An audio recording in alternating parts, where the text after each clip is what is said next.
Welcome to the CBS Radio Mystery Theater Archives, the only YouTube channel which has the original classic episodes of the CBS Radio Mystery Theater in order with no ads. Thank you for listening, and now, enjoy the show.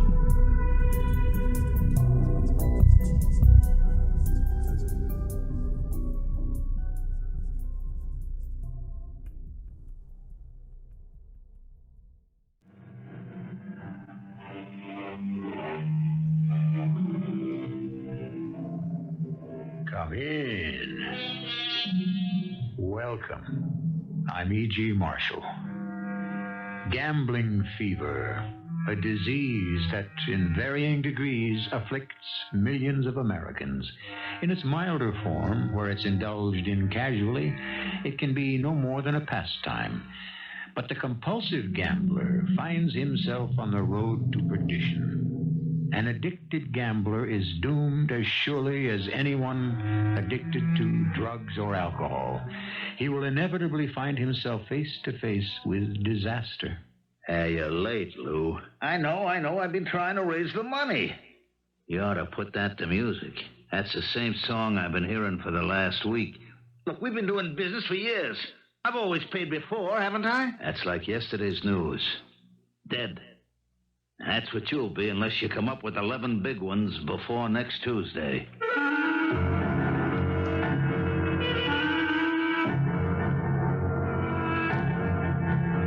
Our mystery drama, Bet with the Angels, was written especially for the Mystery Theater by Murray Burnett and stars Mason Adams. I'll be back shortly with Act One. Man is a social animal. Indeed, many sociologists believe that the company of his fellows is just as important to him as any of life's necessities. Of course, friendship between men has been celebrated in song and story ever since Damon and Pythias. Today's tale deals with a friendship that equaled, if it didn't exceed, the bond between that historic pair. Since this friendship carried beyond the grave.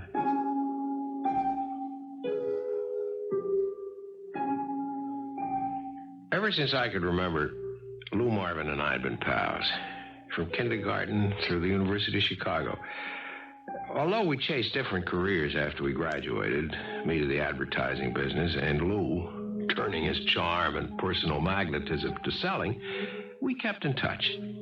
And whenever Lou was in town, we were inseparable. Even during one of the worst blizzards in the history of Chicago, when Lou punched me in the mouth, saving my life at the same time that he risked his own. I was crazy to try to get to work, but I had a new account that I'd promised to work up. So I fought my way to my car and was just about settled in the front seat when I saw Lou trudging towards me through the snow. At the same time, I heard a thump. I rolled the window down to try to see what had happened, and I heard Lou calling. Stay where you are, Jason. Don't move. And get your face back in there. Are you crazy, Lou? Come on, get in and I'll give you a lift to your friendly neighborhood bookmaker. I said sit. What's going on here? Let me get out and... Sorry, buddy. That's an electric power cable across the back of your car. Now, sitting where you are, you're safe as in your house. Touch 1 foot on the ground, you'll be electrocuted. Wow. Couldn't you have told me that before you hauled off and belted me? You already had your hand on the door latch. Yeah, but you touched me and you're okay. I made sure I just hit you, not the car. Wait a minute. You mean if you'd have brushed the car when you swung at me, you'd have been fried. You're crazy, Lou. You know that? I mean, why didn't you... Look, you know my philosophy. Never ask why. Never look back. Now, I'll get a tree branch, get that power line off the car, and we'll find a poker game.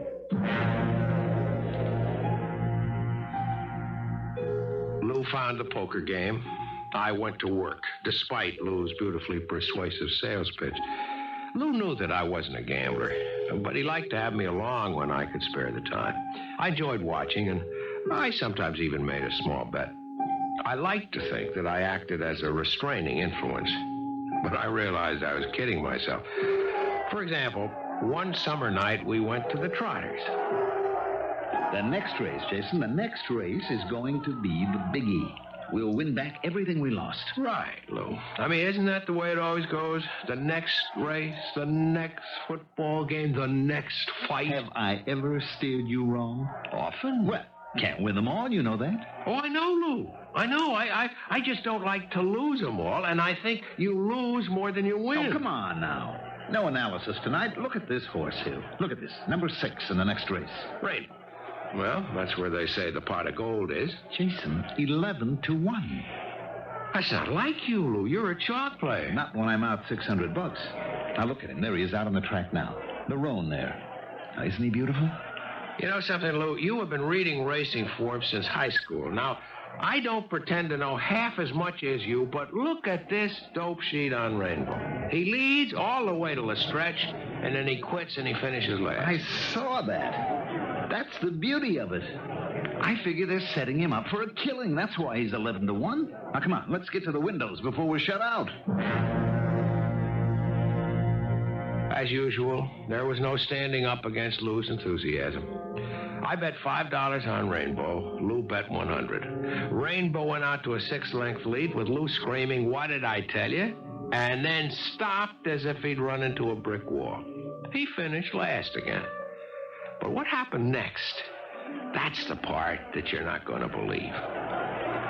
There you are. Well, you were smart only to bet 5. But this time, watch. Rainbow will do it. What? The race is over. One heat. They're going to run a second. I don't.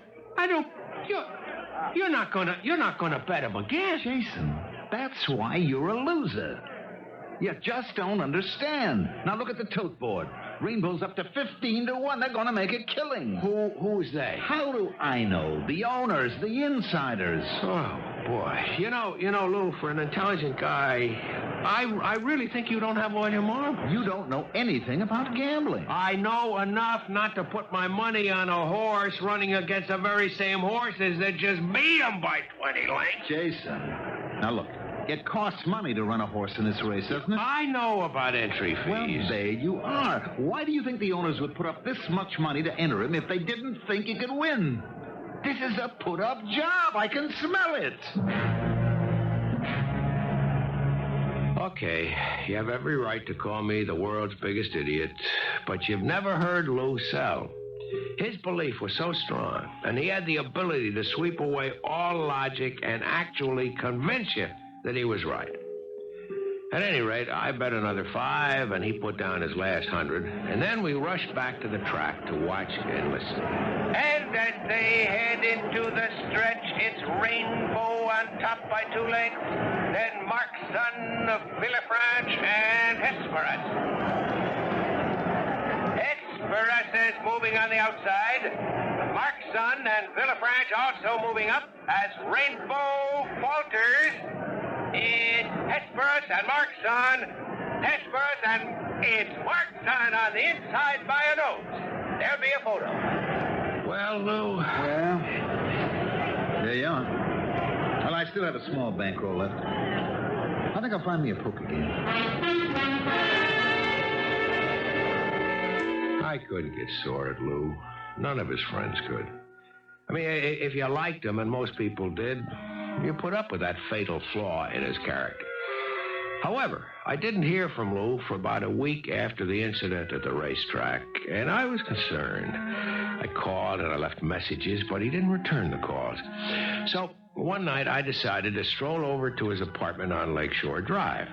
I missed his unfailing cheerfulness, and I also wanted to tell him that I'd finally met a girl that I wanted to marry. I wanted them to meet because it was important that they be friends.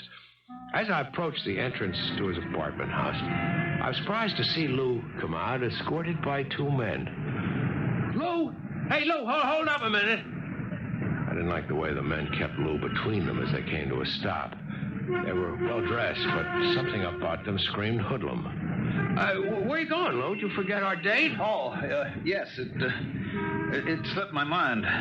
Slipped your mind? You mean you forgot that I wanted to introduce you to Hillary? Jason, I'm sorry. These gentlemen drove everything out of my mind. Yeah, but Lou, we got important business together. You might almost say it's a matter of life and death. To Lou or to you? What's your name? Jason Clark. All right, Jason Clark. Your good friend here owes us 11 big ones, and we intend to get it. Now, how about it, Clark? This guy gonna stand up for your wedding? Gonna be your best man? Well, I sure hope so, if the girl will marry me. Fine. But how about you standing up for him and guaranteeing we get our dough? Okay, I'll guarantee you get your money. Yeah, there's a friend for you, Lou. You ought to be real proud. Yeah, you understand, I don't have that kind of money now, but... Sure, we understand. We'll give you a week to get it together.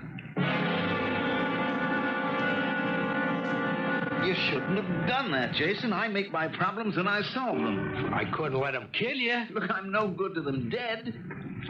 I'll admit I might have crawled away with some bruises and maybe a couple of broken ribs. You haven't got that kind of loot. I'll manage to get you'll it do together. nothing. Now, look, I'm going out on the road and sell some swimming pools. 6 ought to do it. If I can't sell 6 pools in a week, I'll give up gambling.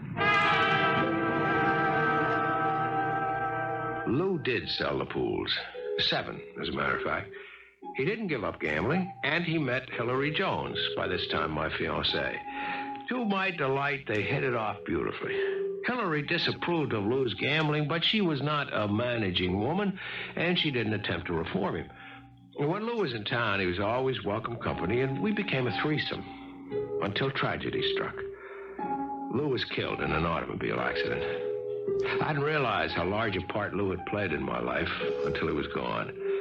I asked Hillary to move up the date for our wedding, hoping that married life would help fill the void. Of course, dearest. We can get married tomorrow if you want. Did I ever tell you how much I love you? Frequently. But I never get tired of hearing you say it. You're a remarkable woman. I know that you and your folks wanted a big wedding with all the trimmings, and yet you're willing to marry me tomorrow. I love you, Jason. You know, I wouldn't ask you to disappoint your folks and run off and get married, but it would be great if we could move the date up a couple of weeks. No problem. Great. Let's celebrate. I tell you, I'll give you 10 minutes to change, and we'll have dinner at the pump room.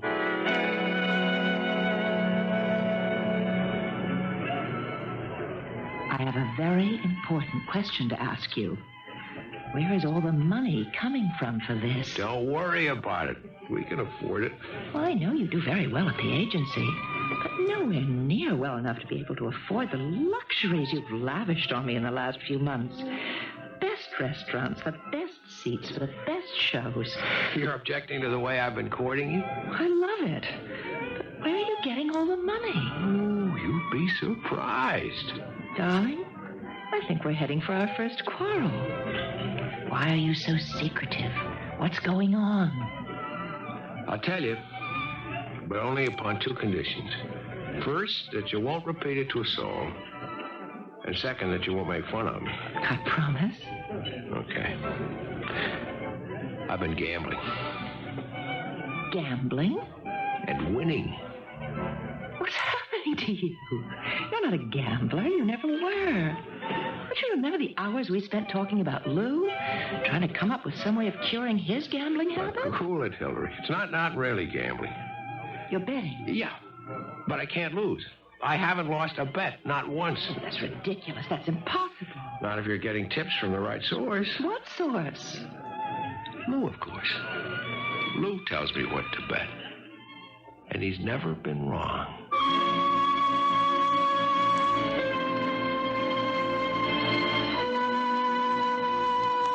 The late Harry Houdini swore to his friends that he would get in touch with them after his death.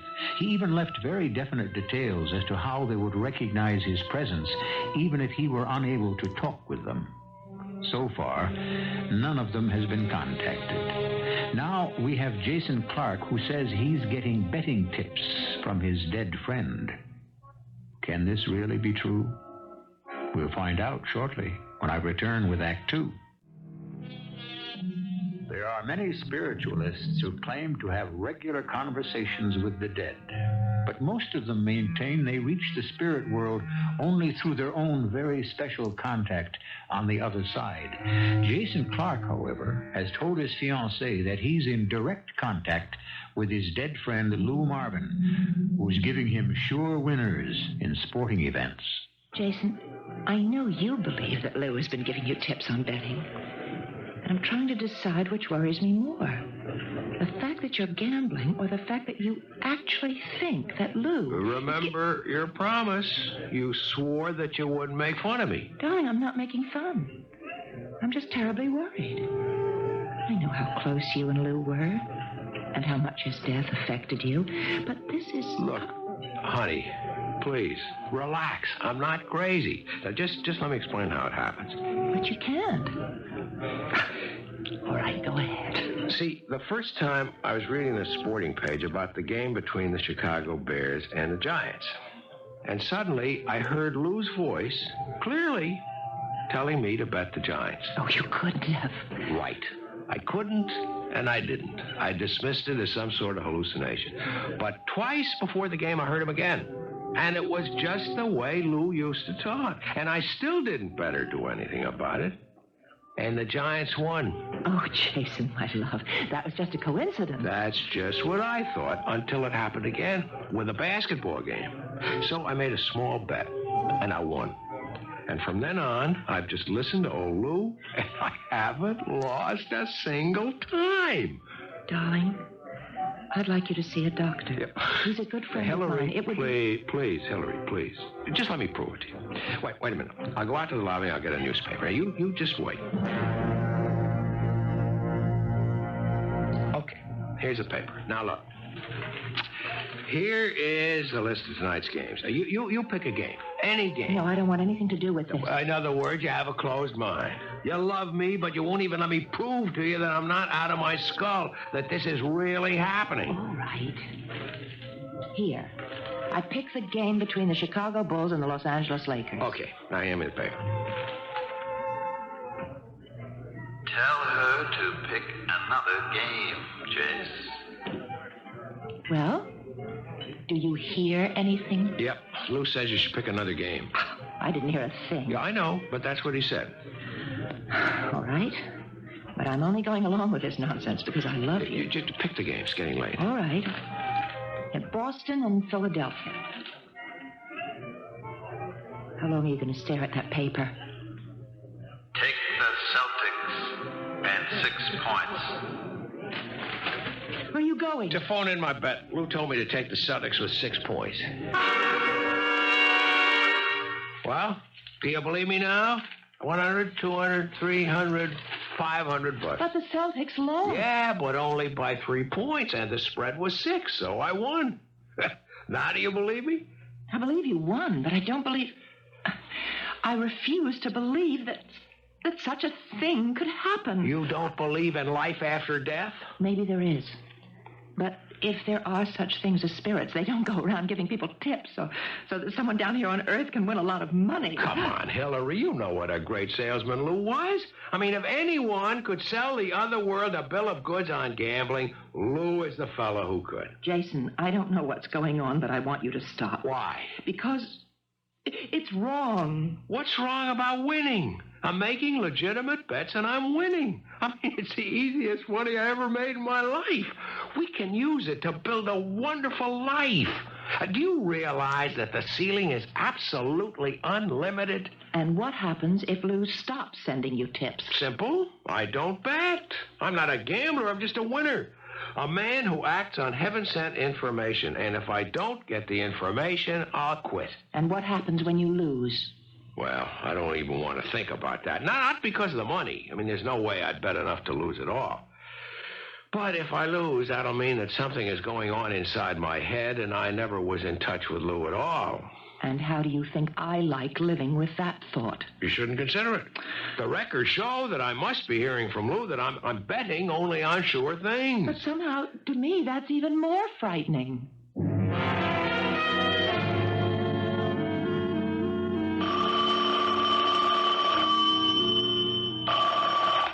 Hello? Jason, I don't want to go out for dinner tonight. What's the matter? Headache? No, I'm fine. I'd just rather you come over to my place because I have something to tell you that needs privacy. Okay. Did you get the flowers? Yes, thank you. They're beautiful. What's all? Nothing else to say to him? I'll see you in an hour. Jason, Before I say anything, I want you to know that's the most beautiful engagement ring I've ever seen. Well, at last. I was beginning to think that either you hadn't received it or you didn't like it. No woman could look at it and not like it. It's really exquisite and expensive. Obviously, you're still winning. That's an understatement. My bookmaker is hinting that perhaps he'd rather have me go to Vegas to place my bets. I tell you, darling, we have got the world by the tail.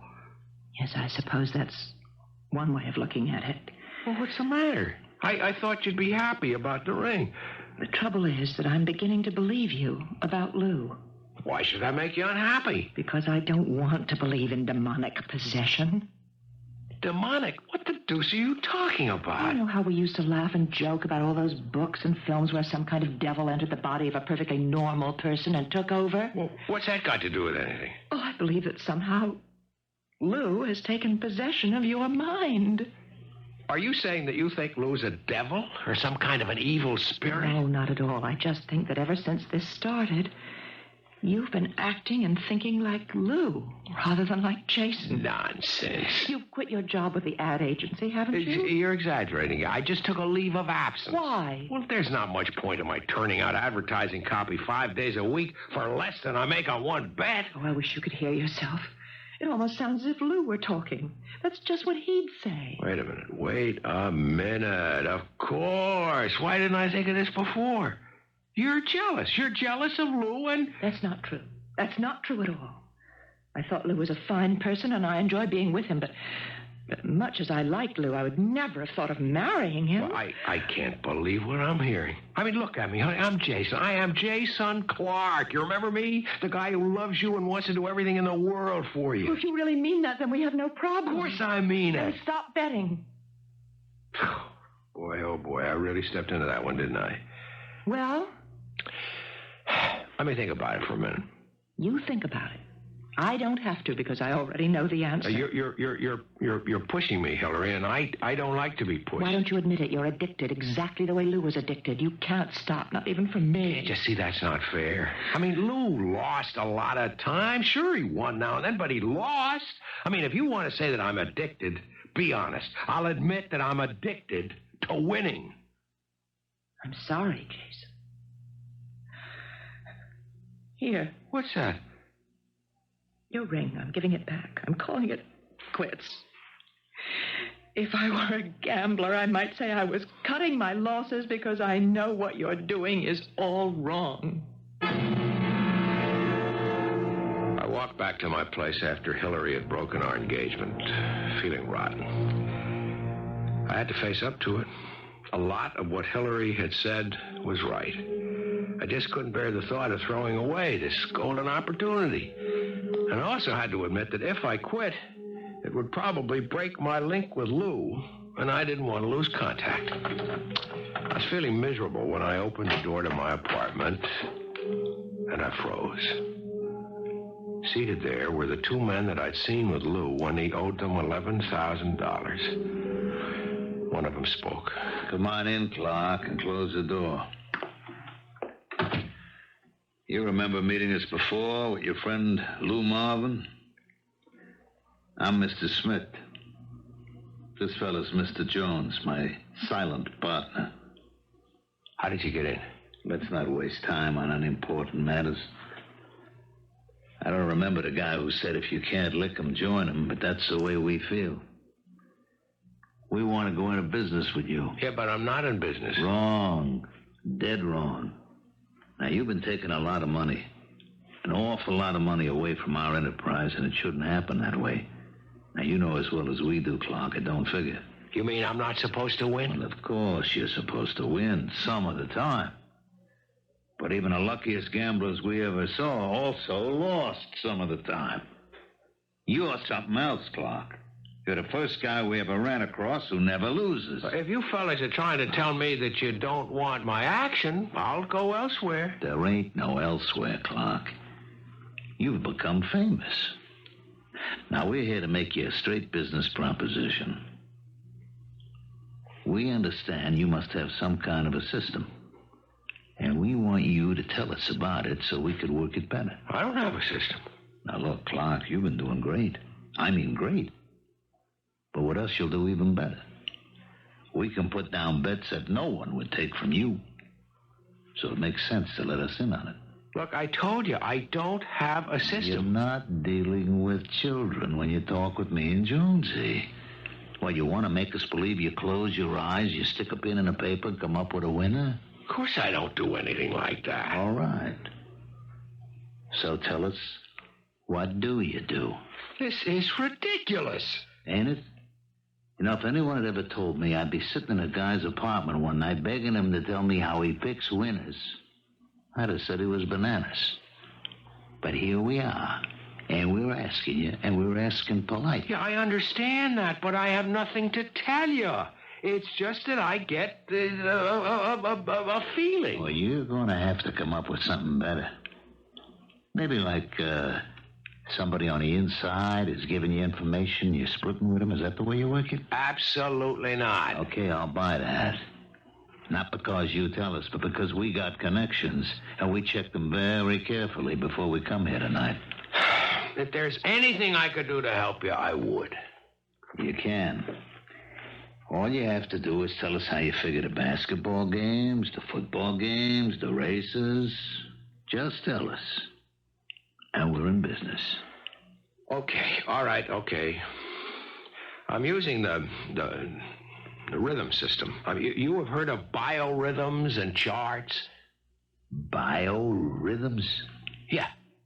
See, look, here's what I do. I get the birth date of every player, and then I use my own system of determining the biorhythms of all the key players involved. And whichever team has the players, see, with the greatest number of high in all the three categories, which are emotional and physical and astrological, well, that gives me the clue as to how to bet. And I suppose you do the same thing with the horses. Nah, that'd be silly with horses. Oh!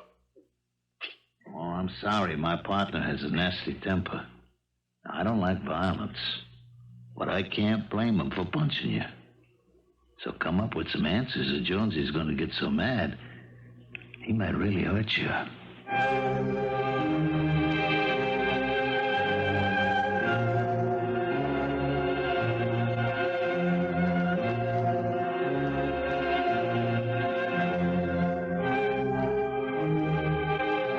Legend has it that George Washington never told a lie. Now that's admirable, but sometimes it's impossible to make people believe you're telling the truth when you are indeed speaking the truth, the whole truth, and nothing but the truth. That's the dilemma which confronts Jason Clark, and we'll be back to hear how he solves it shortly. Each of us has his dreams. To those dreamers who lament the fact that their castles in the air don't materialize, I say, beware. Many of those dreams are fulfilled, only to turn into nightmares. And so it was with Jason Clark, who seemed to have a ghostly pipeline to betting on sporting events that was infallible. Indeed, Jason has never lost a bet. And now some very rough gentlemen are determined to find out how he does it. You feeling a little better, Clark? My nose has stopped bleeding. I guess I'm okay. Good. See, my partner here is an impatient man.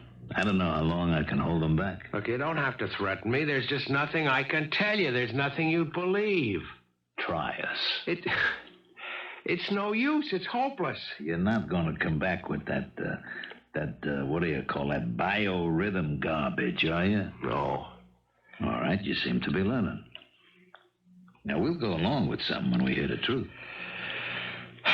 Okay, do you remember Lou Marvin? Sure. Swell guy. Now, you know that we were very close. Yeah. Look, that's ancient history. Marvin is dead. And he's been giving me... He's been giving me tips. Hold it, Jonesy. That'll be time enough for your act. First, I want to hear the rest of this fairy tale. Oh, gosh, I told you that you wouldn't believe me. Well, I'm trying, Clark. If I hear you correctly, you're getting tips from Lou Marvin, who died almost a year ago. That's right. How do you get in touch? I don't. He does. See, I'll be reading the sports news or listening to sports on the radio. Suddenly, I hear him tell me what team or what horse to bet. Mm-hmm. And I I suppose you're the only one who could hear him, right? Now you've got it. No. You got it. 48 hours to come up with the real dope or you're going to find yourself in a hospital. I didn't leave my apartment for 2 days. I didn't make a bet. I didn't even look at the sporting pages. I sat and I worried and thought and didn't come up with any answers. If Smith and Jones weren't willing to accept the truth, there was just no story I could make up that would hang together. I knew I'd have to go out sometime, and I wondered where they'd pick me up. Late the second night, my phone rang.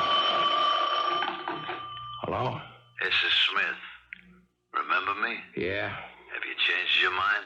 I can't. You've got to believe I told you the truth. Boy, I've met some stubborn guys in my time, but you take the cake. Now listen.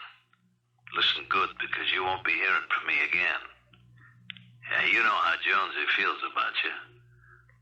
But he's not stubborn.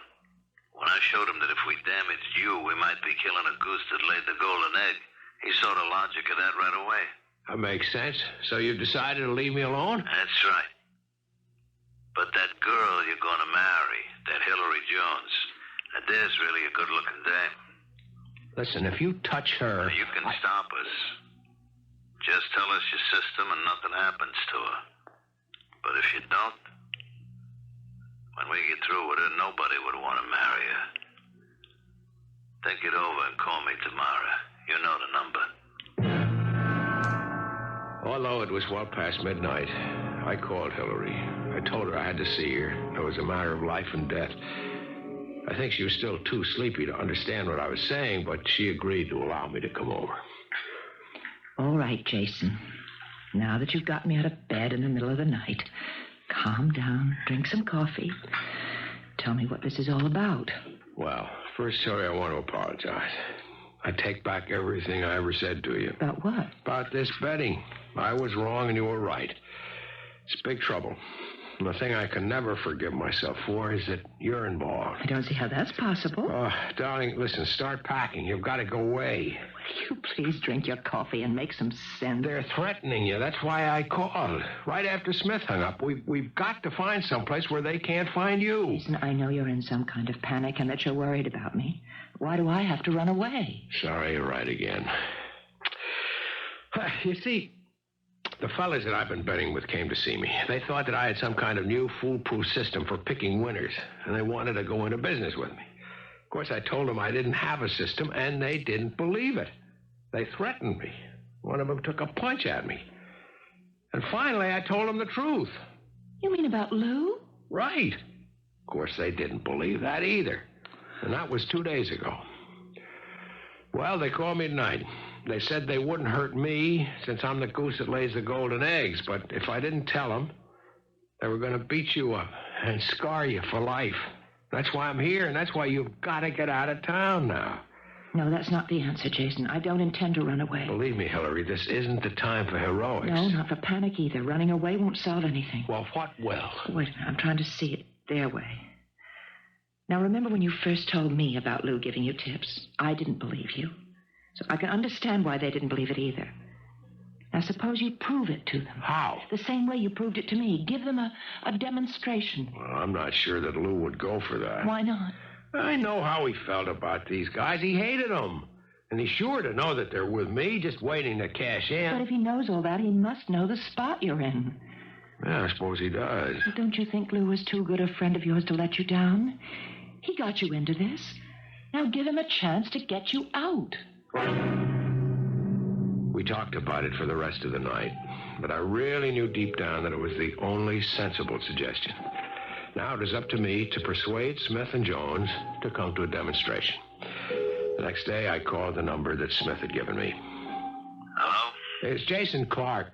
Listen, I'm going to give you a demonstration. I'm going to show you just how I work it. Why don't you just write it out for us, or is it too complicated? It's very simple. But the only way that I'm going to get you to see how it works is to watch me in action. I don't like the way you're talking. You're not going to be stupid enough to try to pull another fast one, How can I? You're going to be right with me. You're going to see me and hear me, and then... All right. Be at the Regal Hotel, room 915 at 4:30 this afternoon. That's too late. I want to be with you in time for the afternoon races. Okay. Then make it 12:30. Yeah, and have a daily racing form there, will you? How about a crystal ball? No, thanks. I'm bringing my own. All the way to the hotel, I was forcing my brain to send messages to Lou. They all added up to the same thing, a plea to him not to let me down. I got there on the dot, and the big gorilla called Jonesy let me in and hung a do not disturb sign outside, and then carefully locked and bolted the door. We sent down for some food. Help yourself. No, thanks. All right, Jonesy, give him a racing form. Let's watch him work.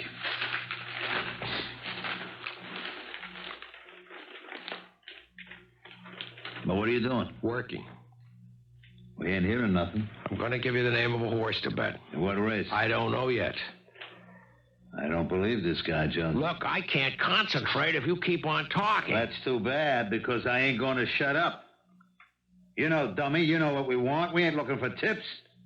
We want to know how you do it. I'm going to show you now. Shut up. You're going to tell us. I already told you. Lou Marvin gives me the name of the horse. I have to wait until I hear from him. Jonesy, maybe you better pay a call on the young lady. Oh, now, wait a minute. You've got to give me the chance to prove to you that I'm telling the truth. Look, Lou Marvin's dead. Now, you tell me that somehow he gives you a tip on a team or a horse. Right, he talks to me. Look, how much have I won over the last 4 months? You must have an approximate idea. Not approximate. We have it right to the penny. You're into us for 78 big ones. $78,000. Okay, I have most of it. Not all, but I can get the difference. And I'll show you how much I believe in what I'm saying. I will bet the whole bundle if you guys can get it down. $78,000. Does that sound as if I'm making up a story? Jonesy, here's a guy with a lot of moxie. He sure backs up his fairy tales. All right, I'll go along with you, Clark. Go back to studying your form. I went through the first 3 races, reading the names of horses to myself, and looking at their past performances, and nothing. I could feel the growing skepticism of the 2 men in the room. Come on, Lou. Come on. You don't come up with a horse soon, Jonesy and me are going to get a little angry. Sunset Star in the 6th. That's your horse, Jason. I've got it. Sunset Star in the 6th. You can bet $78,000. Jones left to go into another room, and Smith and I sat and looked at each other. Jones returned and nodded that the bet was down, and we sat and waited with the radio on, waited for the start of the 6th race. When the DJ said, and now for the call of the 6th race to take you trackside, there was enough electricity in that room to have lighted the whole hotel. They're off on the inside. Pride's Folly, closely followed by Joey's Boy, a length, and then Sunset Star with Kendo, Victor X, and Generalissimo all punched in the middle of the track. Around the clubhouse turn, it's Joey's Boy ranging up alongside Pride's Folly, a length and a half, and Sunset Star, Generalissimo 2 lengths back along the rail, and Victor X and Kendo. Along the backstretch, Sunset Star is making his move between horses, and now it's Sunset Star, Joey's Boy, and Pride's Folly neck and neck with Generalissimo closing in the center of the track. And now, down the stretch to the finish, it's Sunset Star a neck over Joey's Boy and Pride's Folly. It's Sunset Star and Joey's Boy, and charging up alongside Generalissimo. Sunset Star and Generalissimo. Sunset Star and Generalissimo. And it's Generalissimo the winner. Sunset Star second, and a photo between Joey's Boy and Pride's Folly for show money. Okay, Clark.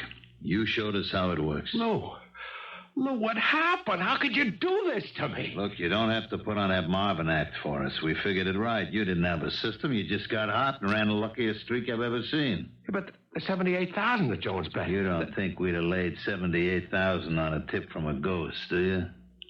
We still got all our marbles. Now we got our money back. That's okay. You want my advice? Just don't make any more bets.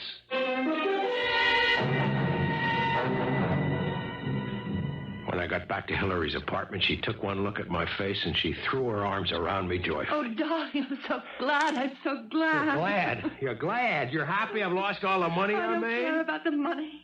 I can see from your face you're out of trouble, and that's all that matters. I promise not to make another bet. Oh, that's marvelous. I've got you back again. Well, you never lost me. But there's one thing that really bugs me and will as long as I live. I know I really heard Lou's voice. Well, suppose you did. Why should that bother you? I'll never know. Was he really getting advance information? Or was he just riding a lucky streak? You've overlooked another possibility, darling. What's that? That Lou was truly a wonderful friend who saw what was happening and wanted you and me to live happily and safely ever after.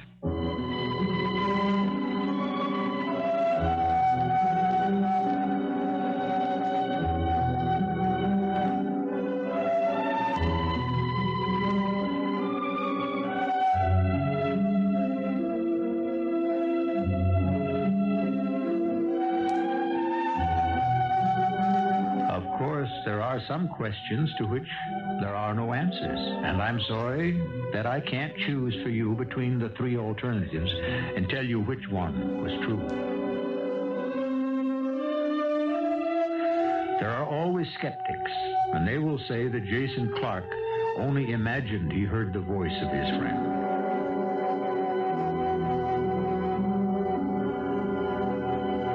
I'll be back with another interesting question shortly.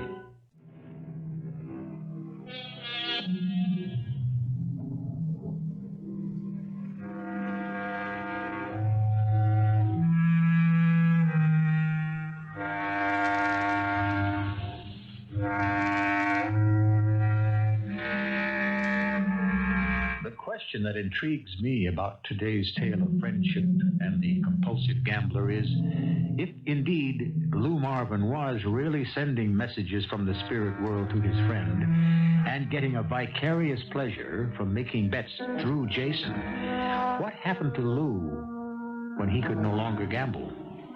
Did heaven or Lou make some other arrangement?